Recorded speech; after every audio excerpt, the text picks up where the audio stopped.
Good afternoon. My name is Barbara O'Hanlon, and I am the Senior Policy Advisor for a USAID-funded project called SHOPS. SHOPS means Strengthening Health Outcomes Through the Private Sector. We're speaking today from the SHOPS office here in Nairobi, and I have the pleasure of talking to one of our strongest private sector champions and counterparts, Walter Ookok. Hello. Hello, Barbara. Finally good to see you in Nairobi, and so that we can have this interview. Thank you. Yes. Can you please start by introducing yourself and the association that you represent? I'm Walter Ookok, the chairman of Kenya Healthcare Federation, which is also the health sector board within Kenya Private Sector Alliance. So, Walter, the reason I wanted to talk to you today is that I've had several other interviews with sister organizations in Ghana and Tanzania.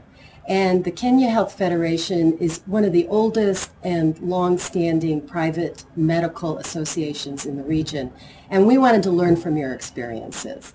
So can you tell me how you across the years have been able to address one of the challenges that others have mentioned was how do you get over the competitiveness between the different private sector groups?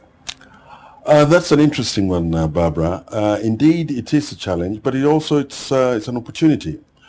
The reason we came into being was because all of us was faced with a single issue. It was a common issue, which was around healthcare financing. That was way back in 2004, when the government then deemed it fit that they wanted to introduce universal healthcare coverage through payroll taxes and employer contribution. It was a plan that hadn't been well thought through, but it had such a high political capital with the electorate, and therefore the stakeholders in the healthcare area saw the need to come together and address that issue as a lobby group. So they were able to put aside their competitive interests and say, we need to work on this together.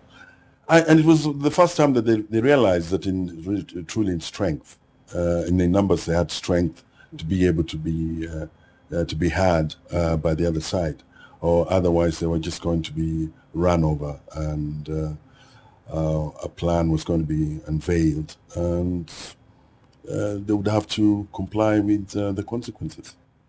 Now, thereafter, because this was a very loose group indeed, thereafter we got together and we sat down and said, well, really there's need for us to have a formal group that would be looking at cross-cutting issues that affect the health sector.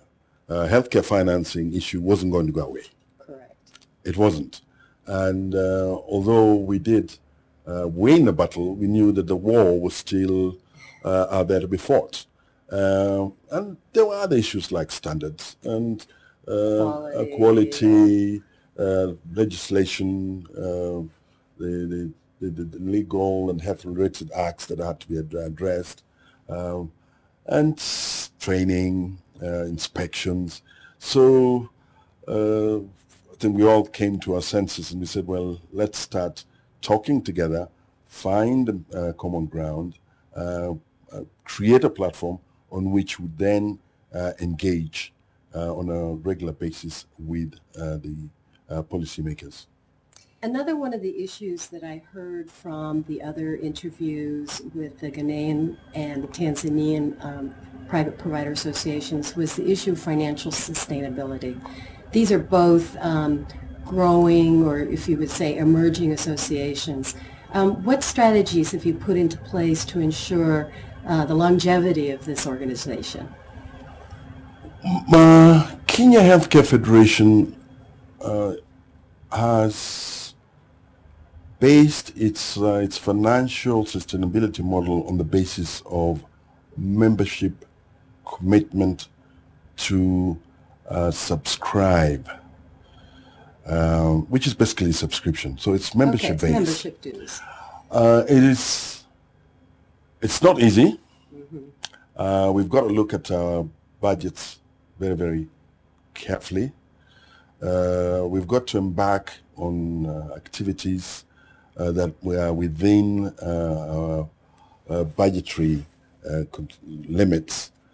We've been able to do that now for the last 5 years. But there's greater realization that we need to supplement this through either partnerships or through other projects that we embark on, either as KHF or through association, the BMOs that form, Right. which is the business member organizations that form KHF. For example, we've just recently entered into a partnership with Ipsos, where we are now conducting an omnibus survey twice a year, which is in 5 areas.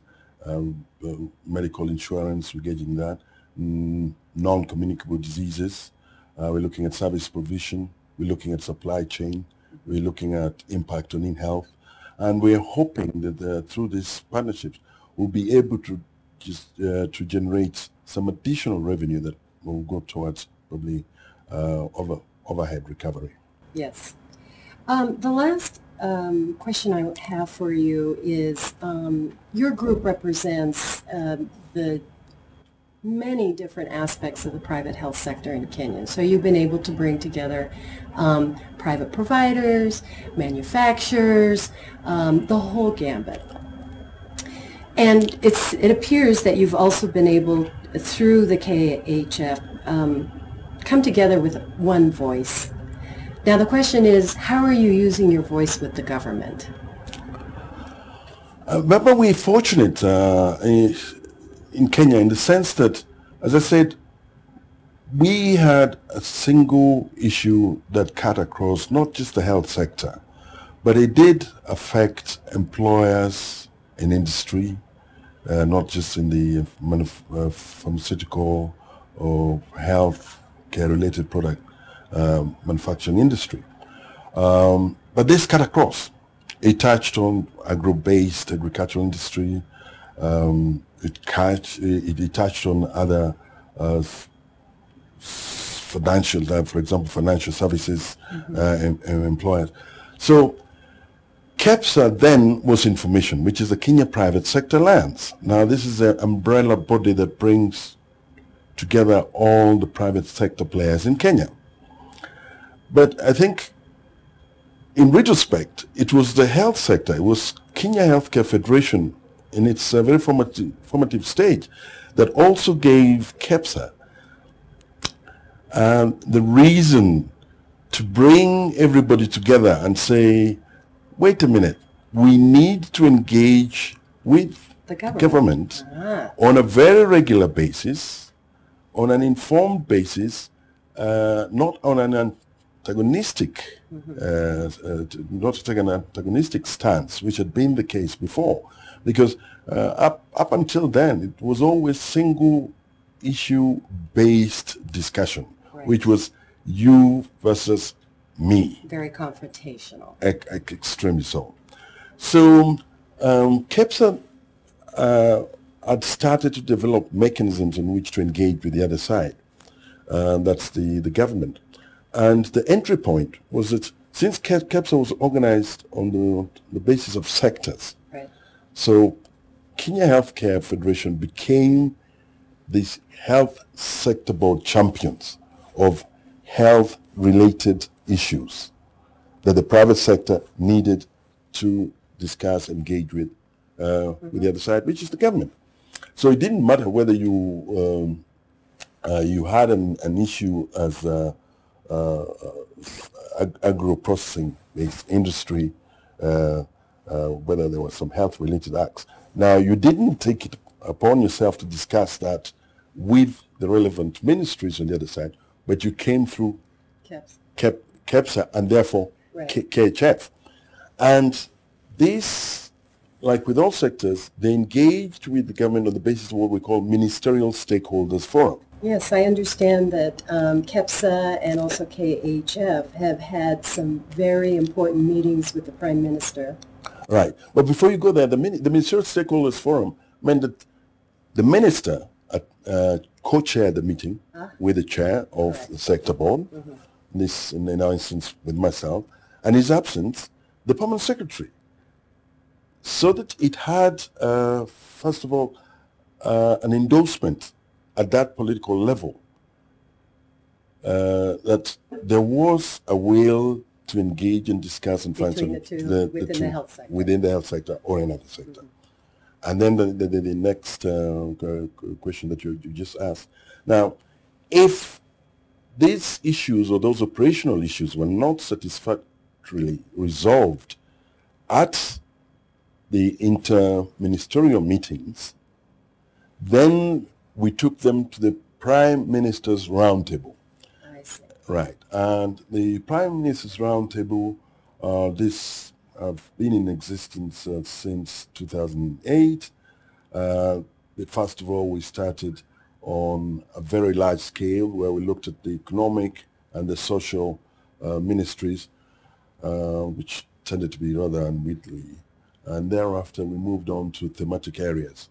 So we've had traction there, and we have a tracking mechanism. Right. Okay. Yeah, and before we embark on the next roundtable, information is shared on the progress that has been achieved so far on those issues that have been raised. So, Walter, I want to thank you for taking the time to come into our office. Thank you very much. And to share the experience of the Kenya Health Federation. And I look forward to the next time I come to Nairobi to stop by and see what you all are doing. Thank you, Barbara, and we look forward to receiving you again in Kenya. Thank you. Thank you.